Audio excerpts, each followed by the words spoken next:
Hola, buenos días. Hoy seguiremos con el siguiente programa quincenal de Ciencia con Fundoro en la radio La Voz Joven, hoy día 11 de enero de 2023. Estamos aquí con ustedes en cabina Naira, Tommy y Agapito, yo que voy a estar haciendo la entrevista, Eva, y con nosotros está Miguel Hernández, que es profesor jubilado de Física y miembro de Fundoro. Bienvenido. Muchas gracias y nada, esta es la segunda vez que estamos por aquí y venga, adelante. Ya lo habrán explicado, pero bueno, Fundoro es la Fundación de la Orotava de Historia de la Ciencia y antes de pasar a hablar de lo que venimos a hablar hoy, que es la posición de estampas de cosmología, hay que responder una pregunta que le dejaron en el programa anterior. Sí, lo único que sucede es que como la pregunta tiene que ver con el tema de la entrevista, pues lo vamos a dejar para un poco más adelante cuando lleguemos a ese asunto dentro del programa. Vale, pues perfecto. Pasamos, si le parece bien, a hablar de la exposición de estampas de cosmología que está en el Instituto de Estudios Hispánicos de Canarias hasta el 30 de enero, ¿verdad? Sí, la inauguramos ayer, aunque bueno, esta exposición es una exposición que en su momento se hizo en el año 2019 y surgió como consecuencia de que se cumplía ese año el centenario de un famoso eclipse, y no por el eclipse en sí, sino por las observaciones que se hicieron durante ese eclipse. Entonces, en esas observaciones, lo que se consiguió, lo que se puso a prueba, fue la teoría general de la relatividad de Einstein. Y como resultado de esas observaciones, pues quedó corroborada una de sus predicciones, que era sencillamente que la luz sufre una desviación al pasar por las proximidades de un campo gravitatorio intenso. Entonces, sobre este asunto, que era el motivo de la efemérides del año 2019, pues hicimos una especie de encuentro sobre cosmología y una de las cosas que hicimos fue esta exposición. La gente que vaya a la exposición, ¿qué se va a encontrar? Bueno, la cosmología es un tema enormemente amplio, por lo tanto lo único que podíamos hacer en esta exposición, o lo que yo pretendía hacer, era pues una sucinta historia sobre el desarrollo histórico de la cosmología, ¿no? Es decir, de la física de los cielos, en fin, todo este tipo de cosas. Entonces en los paneles pues se hace un recorrido por esta historia. Entonces si quieres pues podemos ir comentándola. Bueno, la exposición comienza con un panel sobre cosmologías míticas. Bueno, digamos, nosotros tenemos aquí la suerte en Canarias de que si cualquier persona va a las Cañadas una noche, pues observa el firmamento, el cielo nocturno, y se queda como mínimo sobrecogido, digamos, y asombrado ante el espectáculo. Esto era lo que nuestros antepasados en principio pues observaban, ¿no? Miraban a los cielos y veían aquella inmensidad, aquellas luces, etc. Y eso los sobrecogía, los asombraba. Además, digamos, pues, cuando hay algún fenómeno meteorológico de estos adversos, una tormenta, rayos y tal, pues en fin, la cosa se pone peliaguda. Entonces no es extraño que en la antigüedad el firmamento se poblara de dioses, ¿no? Unos dioses eran benévolos y otros, en cambio, no lo eran tanto.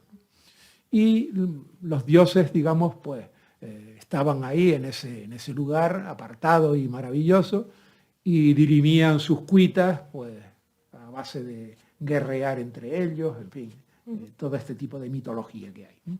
Entonces, bueno, digamos, desde la antigüedad hay, digamos, creaciones sobre cómo es el universo, cómo es el lugar en el que vivimos.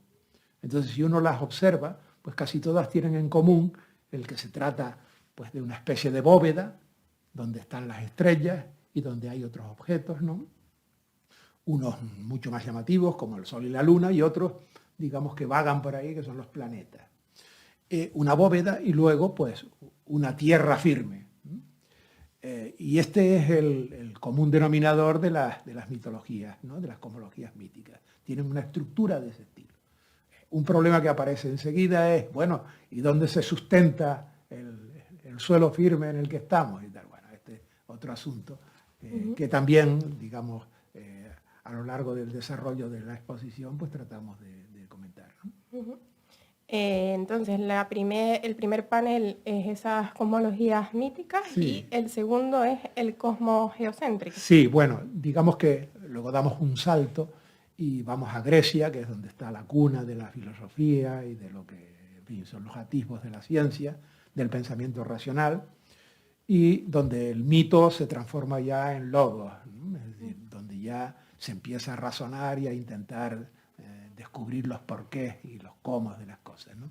Entonces, bueno, hay una larga historia sobre cómo concebían los griegos el universo y de cómo estaba formado, pues digamos, todo lo que hay a nuestro alrededor, ¿no? La materia. Pero bueno, nosotros lo hemos sintetizado en ese panel en el famoso cosmos aristotélico.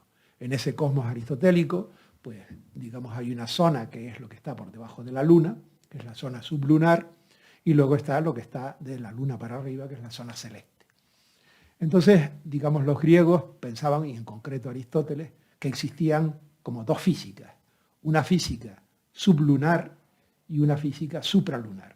En la física sublunar predominaban los famosos 4 elementos, la tierra, el agua, el aire y el fuego, y en la esfera supralunar un quinto elemento que era el éter. Cada uno de estos elementos tendía a ocupar su lugar natural en el cosmos. La tierra en el centro, luego el agua, el aire y el fuego, ¿no? Esto era producto de la observación, ¿no? Si uno coge un objeto y lo suelta, pues digamos, si está formado por elementos, llamaríamos ahora sólidos y tal, pues cae. Bueno, pues esto significaba que para los aristotélicos, para Aristóteles en particular, digamos, predominaba el elemento tierra. Bueno, el fuego, en cambio, pues tiene tendencia a ir hacia arriba. Por lo tanto, todos estos elementos tenían un movimiento natural en línea recta, hacia abajo o hacia arriba.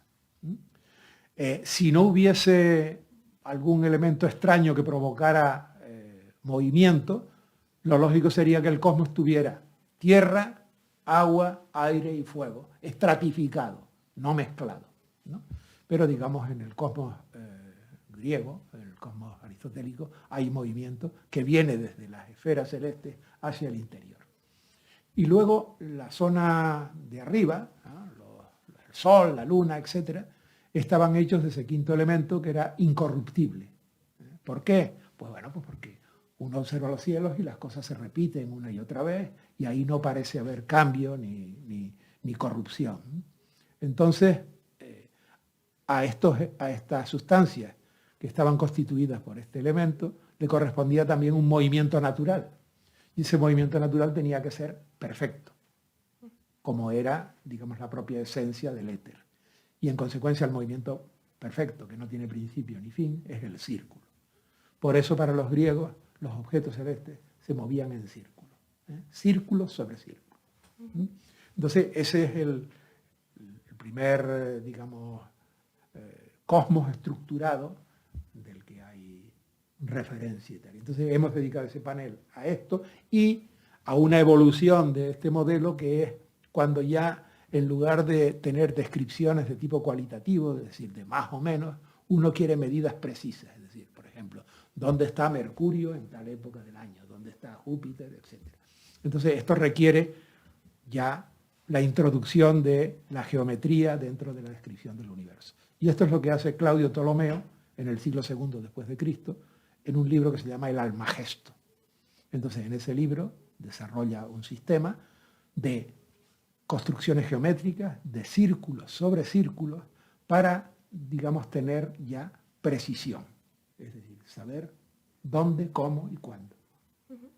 Y este es el segundo panel. Hemos sintetizado los dos, porque el sustrato del modelo de Ptolomeo es el cosmos aristotélico. Al leer la información, yo justamente estaba pensando, entonces ya en ese momento aristotélico se pasa al logos, Sí, porque hay un razonamiento y sí, un... sí. Digamos que, bueno, Grecia es la cuna de la filosofía, etcétera, Ujú. y bueno, siempre se habla de que, bueno, esto ya lo pensaron los griegos, ¿no? Cuando se habla de cualquier tema, esto ya lo pensaron los griegos y tal. Bueno, sí. En la época de los griegos incluso, bueno, pues se midió, por ejemplo, el radio de la Tierra, o sea, se calculó el radio de la Tierra, esto lo hizo Eratóstenes, no me equivoco, sí. Incluso luego se comparó la distancia que hay desde la Tierra al Sol en comparación con la distancia de la Tierra a la Luna, porque uno observa esos dos objetos y tienen tamaños aproximadamente iguales. Entonces uno puede pensar, bueno, ¿y cuál está más lejos? Entonces los griegos fueron capaces, en concreto Aristarco de Samos, utilizando la geometría de Euclides, fue capaz de comparar la distancia Tierra-Luna con la distancia Tierra-Sol. Y vio que el Sol estaba muchísimo más alejado. Incluso, digamos, especuló con que en realidad el centro del universo no era la Tierra, sino el Sol, que era un objeto muchísimo más grande que la Tierra. También las dimensiones relativas las calcularon. O sea que cuando uno oye por ahí a los terraplanistas, dice, joder, hay que Sí, ver. ¿Eh? sí, sí, sí. Sí.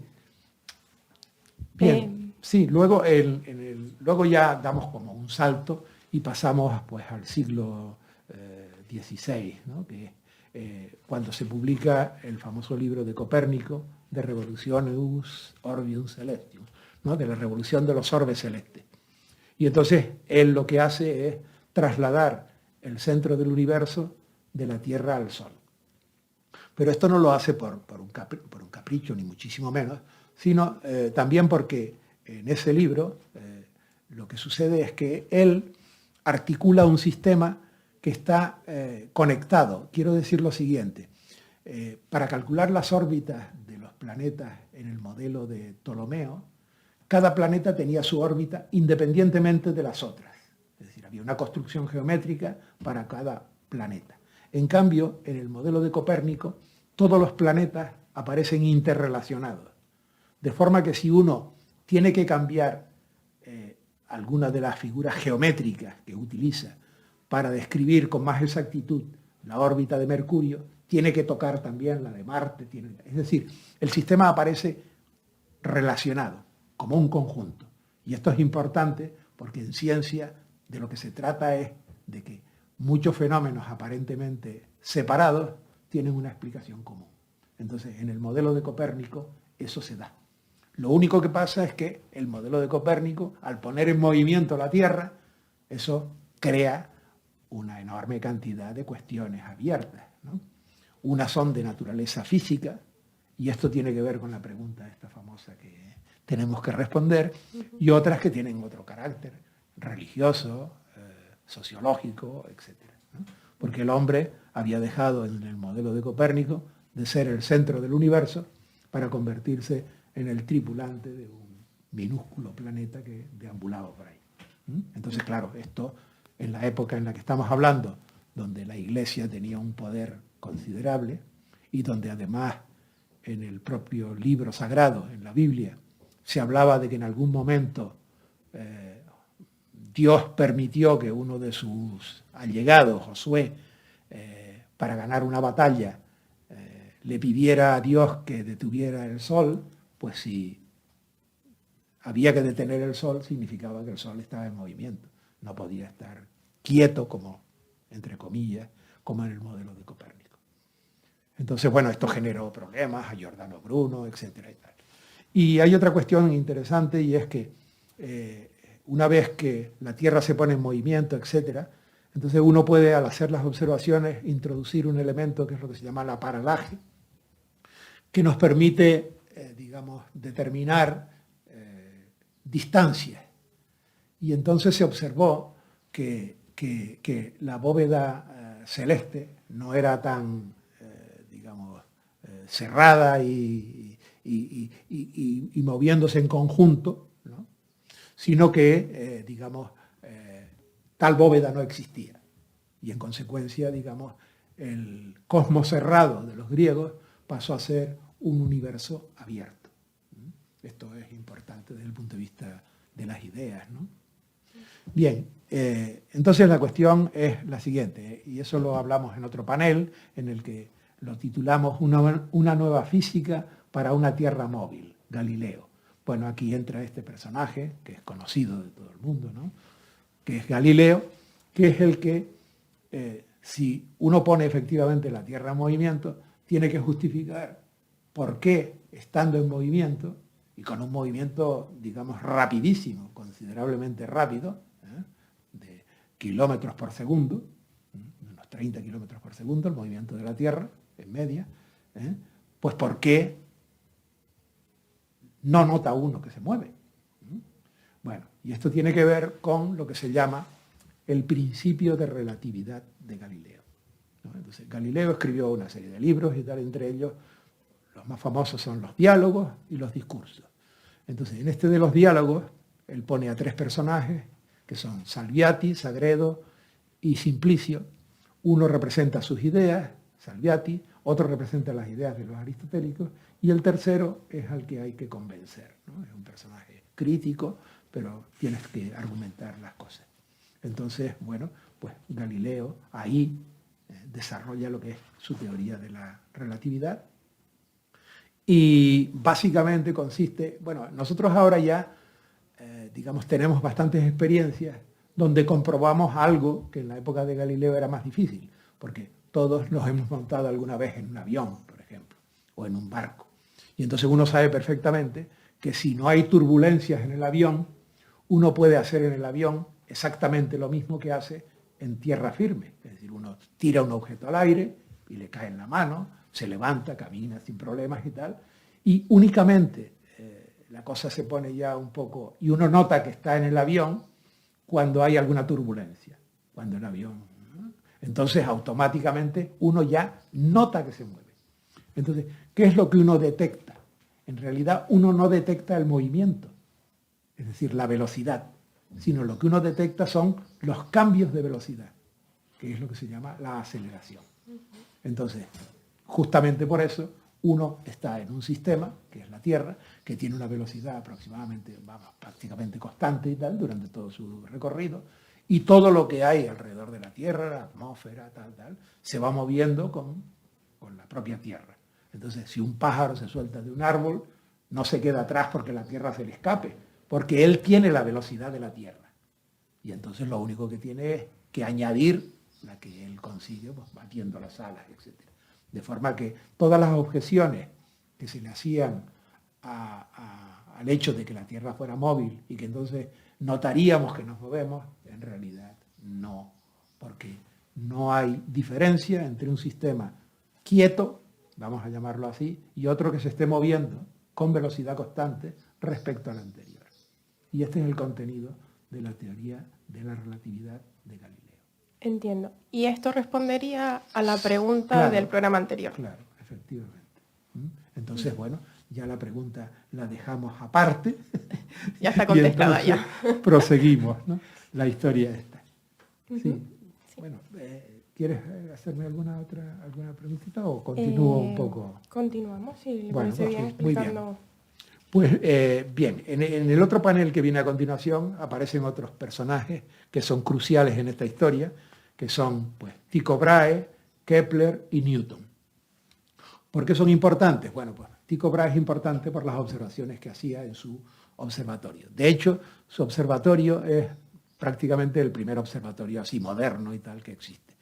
Todas estas observaciones se hacían a simple vista, porque el primero, vamos a llamarlo así, o por lo menos el primero, en fin, en la historia estas cosas de primero y tal son complicadas, pero bueno, uno de los que dirige el telescopio, que no lo inventa él ni muchísimo menos, sino que lo perfecciona, es Galileo y lo dirige hacia los cielos. Y entonces al dirigirlo hacia los cielos descubre multitud de cosas. Descubre, por ejemplo, que la Luna no es un cuerpo perfecto, ni muchísimo menos, sino que tiene montañas y cráteres. En segundo lugar, descubre los satélites de Júpiter y en consecuencia que hay objetos que se están moviendo en el firmamento y que giran en torno no a la Tierra, sino, digamos, a otro planeta. De forma que esa famosa idea de que todo giraba alrededor de la Tierra, bueno, hay que desecharla y tal, ¿no? Entonces, los cielos, digamos, forman parte de una estructura parecida a la que hay en la Tierra, ¿no? Bien, entonces Tycho Brahe, que estaba hablando de él, hace unas observaciones súper precisas. Y estas observaciones sirven para que Kepler, que hereda esas observaciones, intente ajustar el modelo planetario a una idea que él tenía.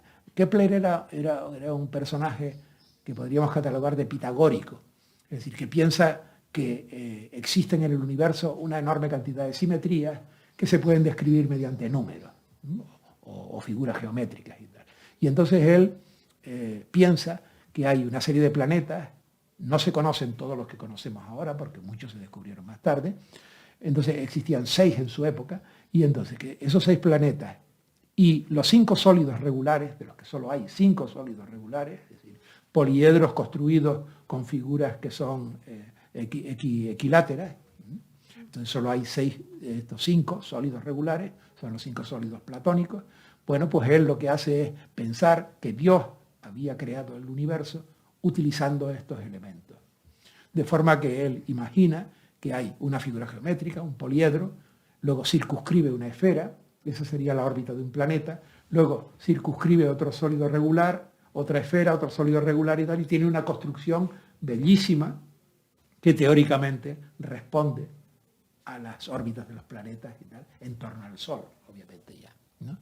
Pero, digamos, hay un planeta que se le escapa, o sea, sus medidas no coinciden con su descripción teórica. Y entonces, como buen científico, elimina su teoría, la cambia, y, digamos, los hechos, digamos, son más importantes que la teoría. Entonces, él se ve obligado a introducir órbitas que ya no son tan simétricas, sino son las famosas órbitas elípticas de Kepler. Entonces, él, se tiene que conformar con descubrir cierta simetría, pero no esa famosa simetría que él andaba buscando en el universo. Bien, entonces, pues nada, expone sus leyes, y entonces ya hay una cuestión que es la siguiente. Ya tenemos un sistema de referencia, que es el Sol, y tenemos las órbitas de los movimientos planetarios. Y cómo se recorren también es otra de las leyes de Kepler. Y por lo tanto lo que falta ahora, o la gran pregunta es, ¿por qué? Bien, y esa respuesta no la da Kepler, sino que la da Newton, ¿no? Newton es el científico más aclamado, famoso, etcétera, que existe, ¿no? O bueno, por lo menos eso se piensa, ¿no? Einstein rivaliza, pero Newton, digamos, se considera el científico máximo. Entonces, Newton, aparte de sus otros descubrimientos, lo que consigue es escribir la famosa ley de la gravitación universal. De forma que ya no existen 2 físicas, una para la Tierra y la zona sublunar y otra para los cielos, sino hay una única física que se rige por las mismas leyes. Esto es, digamos, una unificación impresionante. Y entonces esta es la primera gran unificación de la ciencia, la primera gran unificación de la física. Bien, aquí hay multitud de cuestiones también relacionadas con el papel que Dios juega en esta historia, etc. Pero bueno, digamos, ahí en la exposición se comenta un poco, pero digamos, ir por ahí nos llevaría muy lejos, ¿no? Bien, hay otra cuestión que late en este asunto, y es que es verdad, las religiones siempre tienen un peso enorme y tal, eso lo comprobamos ahora en ciertas religiones, vamos a llamarlas así, no evolucionadas, o digamos que no han tenido que confrontar tan violentamente con la ciencia y han tenido que ir ocupando un nicho cada vez más corto, como ha sido en Occidente, para suerte nuestra. Y entonces, bueno, pues digamos, pesaba el relato de la creación. Entonces, en esta época incluso se hizo un cálculo sobre la edad de la Tierra, etc., y se le dio a la Tierra una antigüedad de 6.000 años.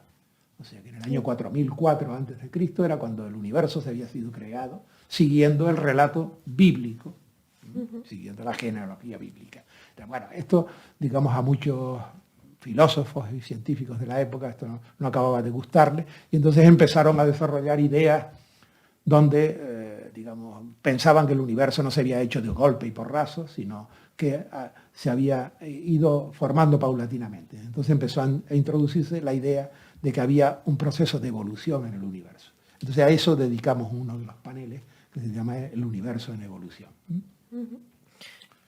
Sí, la verdad es que llama bastante la atención la presencia de la Iglesia o de Dios en toda la historia de la ciencia, como acaba de comentar.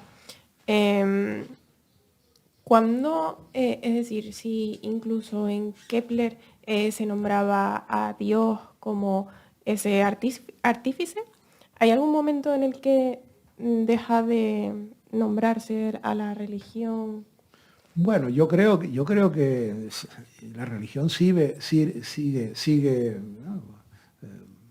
Revoloteando por ahí. Tal. Lo único que pasa es que es verdad que ámbitos que antes recibían una explicación de tipo religioso o lo que fuera y tal, pues digamos, la ciencia ha ido, digamos, ganándole terreno y entonces el tema de la religión y tal en Occidente, pues digamos, pasa a ser más una cuestión personal que no una cuestión, digamos, de carácter institucional, etcétera, aunque siga teniendo peso, eso es evidente, ¿no?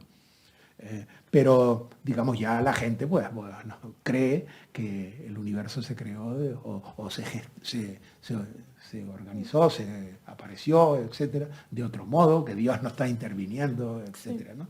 Porque en esta época efectivamente hay una polémica entre Newton y Leibniz, precisamente con el tema este de qué papel jugaba Dios en este asunto, ¿no? Entonces, pues Newton hablaba, pues eso, de una especie de relojero y que Dios de vez en cuando tenía que darle como cuerda al reloj y tal. Y Leibniz decía que eso era un disparate, era pensar que Dios no era omnipotente y que había hecho una creación que necesitaba estar recortándola y tal. O sea, hay una polémica interesante sobre este asunto. Más tarde, pues Laplace, por ejemplo, desarrolla publica un libro sobre la mecánica celeste, etcétera, y entonces se cuenta una anécdota, así que seguramente será apócrifa, que Napoleón lo llamó y le dijo, Sire, y tal, me han comentado y tal que en su libro no menciona a Dios. Y entonces Laplace le contesta, no he tenido necesidad de esa hipótesis. O sea que le había bastado con la ciencia para tal. Entonces esta es un poco la idea, ¿no? Sí. Sí. Bueno, hablábamos del siguiente panel, que sí, es la... el siguiente panel tiene que ver con la maquinaria del universo y bueno, y en eso hay una cuestión interesante que es que en el siglo XIX, que es un siglo donde la ciencia se desarrolla de forma potentísima, porque durante el siglo XIX tiene lugar la unificación de la electricidad, el magnetismo y la óptica por Maxwell, y donde tiene también lugar el desarrollo de la teoría de la evolución de Darwin. Entonces son dos grandes unificaciones que consiguen aglutinar fenómenos totalmente dispersos, ¿no? El magnetismo, ¿no? El comportamiento de los imanes, de la corriente eléctrica y de la vista, la óptica, etcétera, que parecen cosas completamente distintas, reciben una explicación unificada por medio de las famosas ecuaciones de Maxwell del campo electromagnético. Y la luz resulta ser simplemente una onda electromagnética más, una onda como las ondas que nosotros estamos utilizando ahora, que son las ondas de radio, pues la luz es una onda de la misma naturaleza exactamente. Lo único que pasa es que de frecuencia distinta.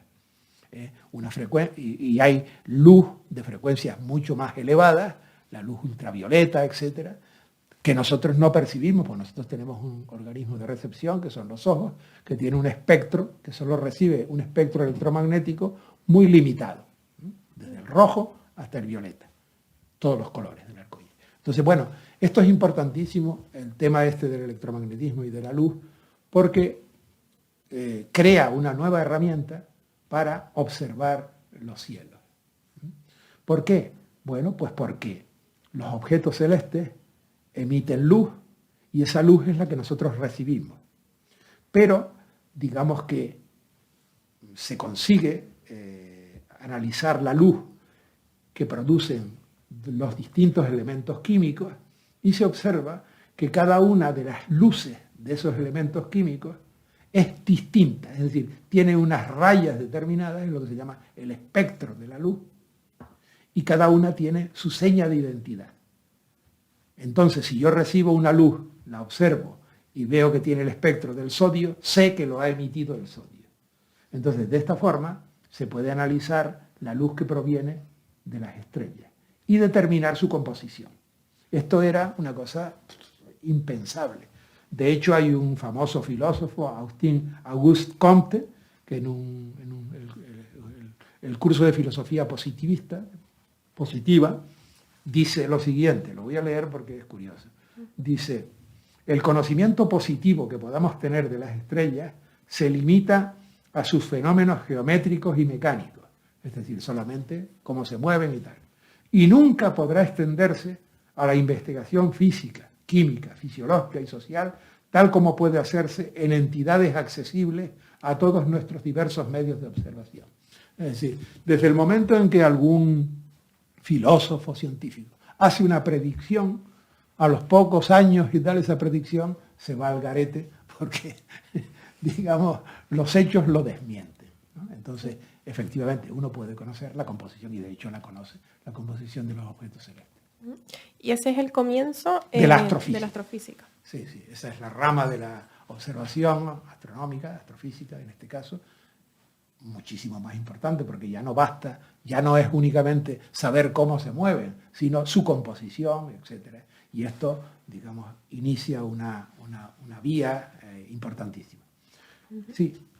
Luego hay en el tema este, ya mucho más adelante, ya estamos ya siglo XX y todo este tipo de cosas.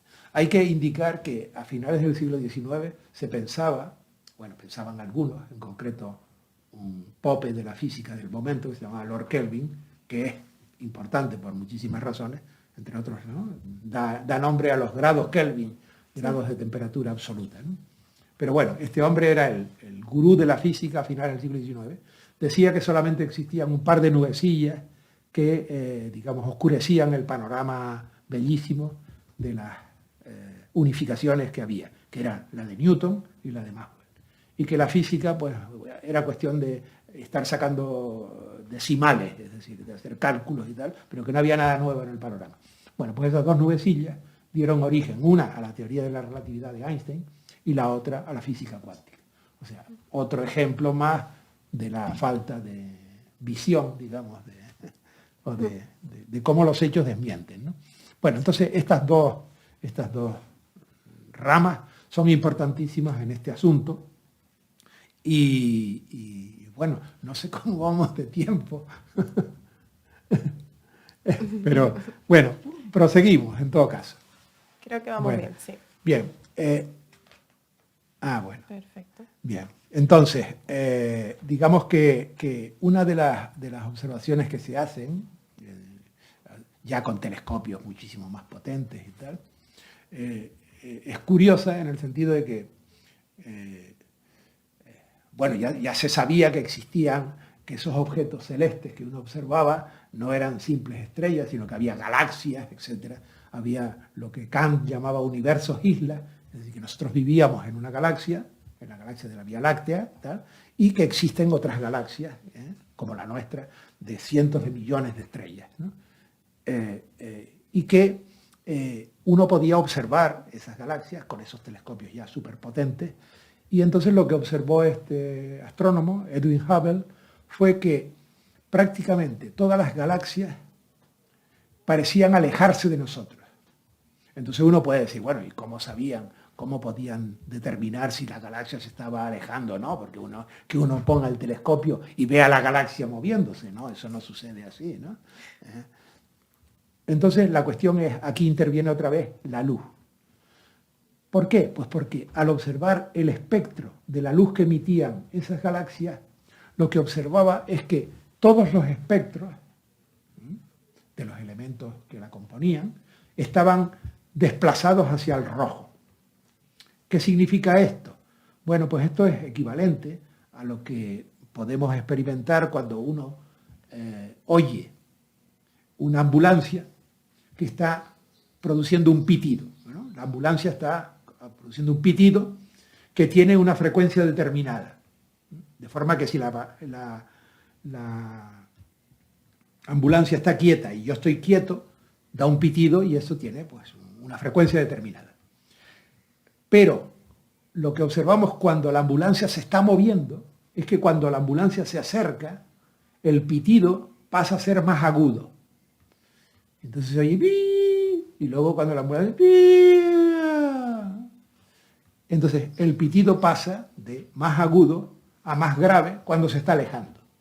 Esto es el equivalente en la luz a lo que se llama el corrimiento hacia el rojo, ¿no? Como la galaxia se está alejando, digamos, lo que emite está corrido hacia las frecuencias más bajas, hacia el rojo. En cambio, si las galaxias se acercaran, estaría corrido hacia el azul, hacia el sol. Bueno, pues él observó esto. Entonces, esto es extraño, porque van a estar todas las galaxias huyendo de nosotros, ¿no? Digamos, es que nosotros estamos en el centro del universo y todas las galaxias se separan de nosotros.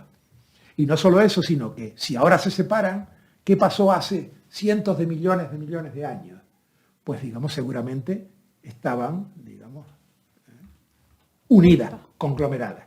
Bueno, esto es un atisbo de que el tiempo inicial, en la materia del universo, que constituye todo lo que hay, pues, digamos, estaba como concentrado, ¿no? Esto es un atisbo del Big Bang.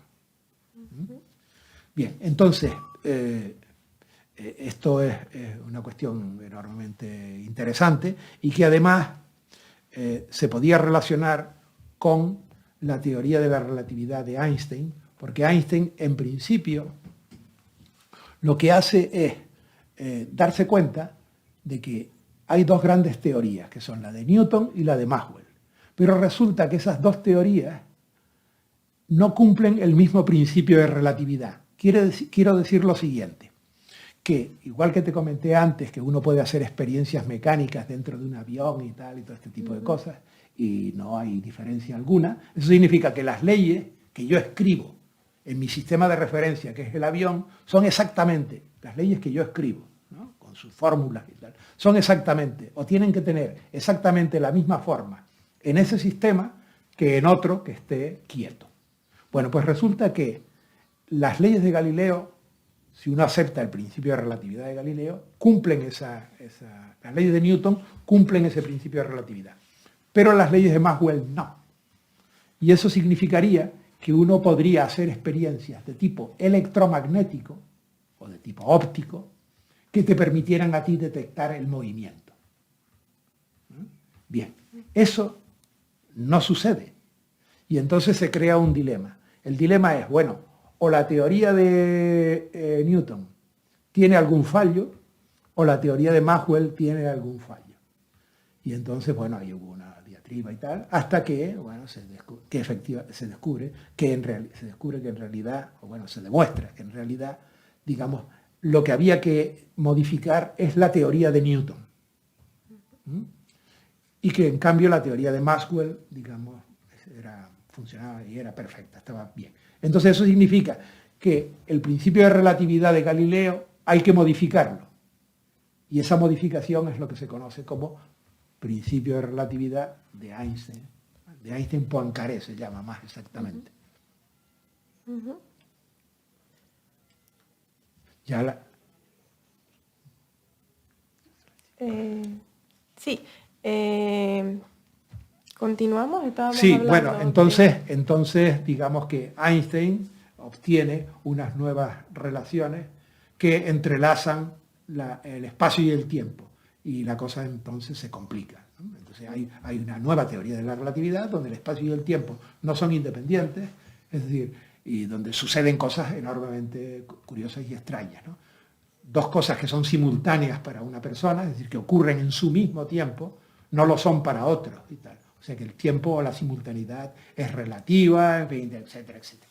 Bueno, entonces esto nos llevaría muy lejos y no lo tratamos exactamente ahí, sino que nos dirigimos hacia un tema que Einstein consideraba la idea más feliz que había tenido en su vida, que era sencillamente él que imaginó que estaba sentado en su oficina, y tal, en la oficina de patentes donde él trabajaba en Suiza, y de pronto el suelo, digamos, desaparecía y él caía.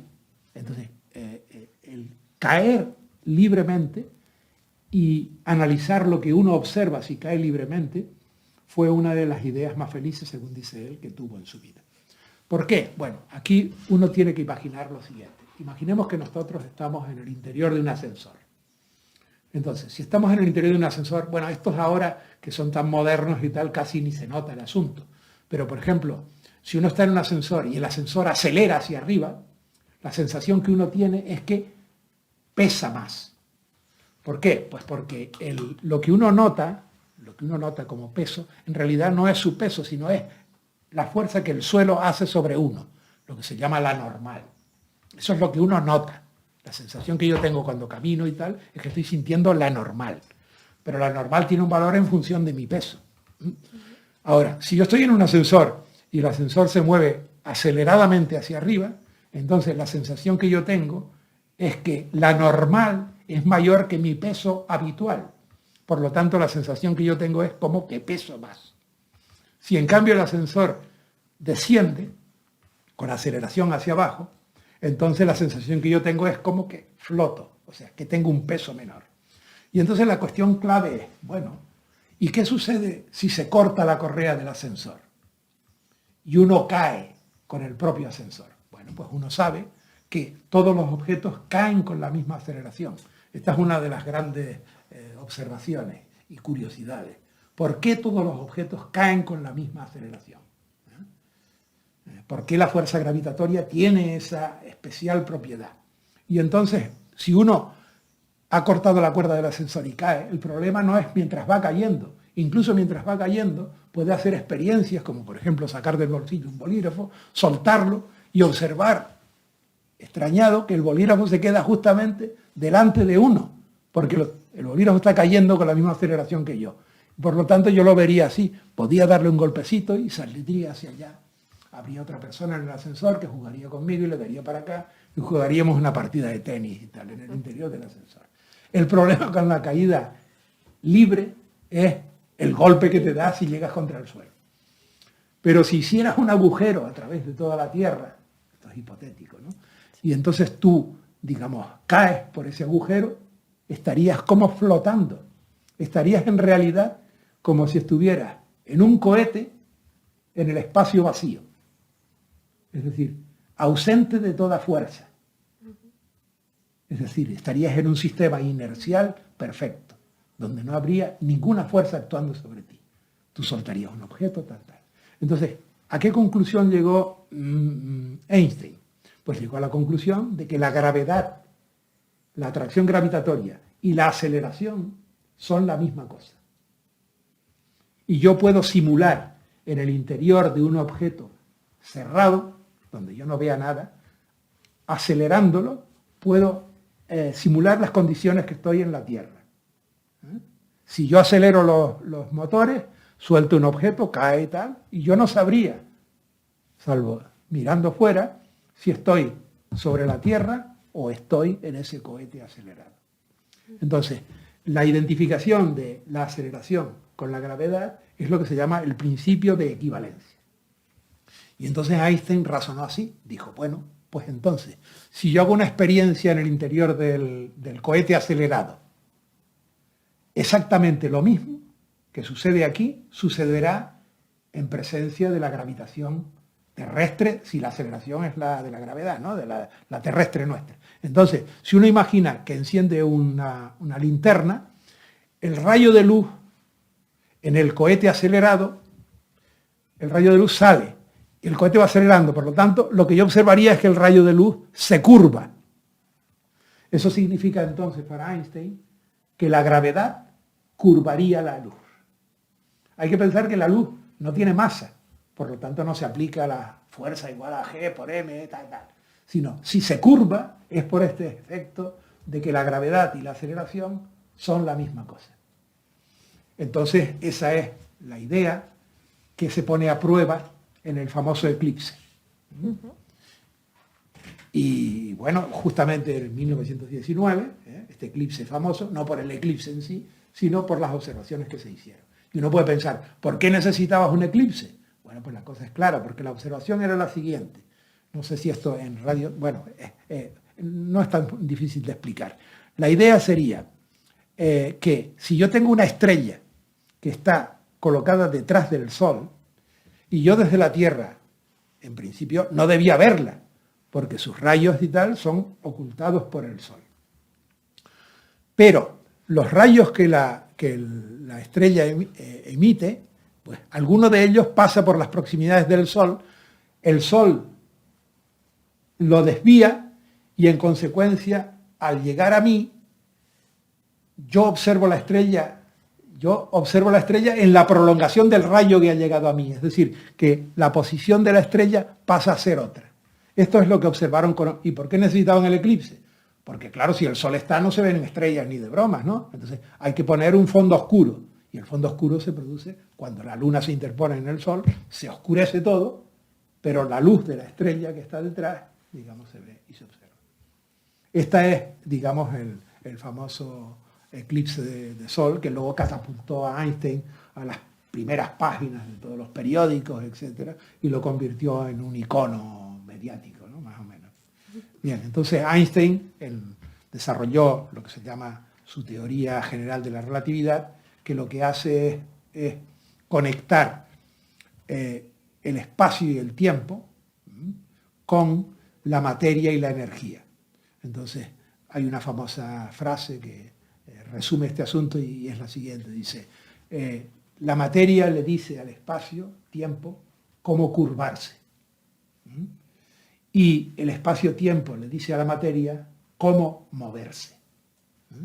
Es decir, los objetos se mueven como consecuencia de que se desplazan en un espacio-tiempo curvado, etc. Ese es el contenido de la relatividad general. Y esto es lo que recogemos en los paneles finales de gravitación y geometría y la relatividad general y la cosmología científica. Antes de acabar, me gustaría preguntarle, he visto que también tienen un panel sobre eso, ¿cuáles son los enigmas abiertos, Sí. los cabos sueltos? Sí, bueno, digamos que estas dos teorías que antes mencioné, la física cuántica y la relatividad general, les pasa una cosa parecida a lo que ocurría con la unificación newtoniana, con la física newtoniana y la unificación maxwelliana. Digamos que hay cuestiones donde son absolutamente contrapuestas. Entonces, la relatividad general es una teoría, digamos, donde la continuidad es la norma, es continuo, está descrita mediante ecuaciones diferenciales, es la forma de describir la continuidad, y en cambio la mecánica cuántica está sustentada sobre todo en la granularidad de la materia, en que no existe el continuo, sino existe el discontinuo. Entonces, casar una teoría que está apoyada en la continuidad con otra que está apoyada en la discontinuidad es el tema, digamos, pendiente. Y esto es lo que se conoce o que se intenta desarrollar dentro de una rama de la investigación que se llama la gravitación cuántica. Pero esto está empezando. Bueno, y en relación con el asunto de otros cabos sueltos, pues por ejemplo también pues, se muestra la existencia de una materia y una energía que se catalogan como oscuras, y se catalogan así porque no se sabe qué diablos son, sino solamente sus efectos aparecen en forma gravitacional, pero no hay ningún otro tipo de interacción que nos llegue y podamos analizar.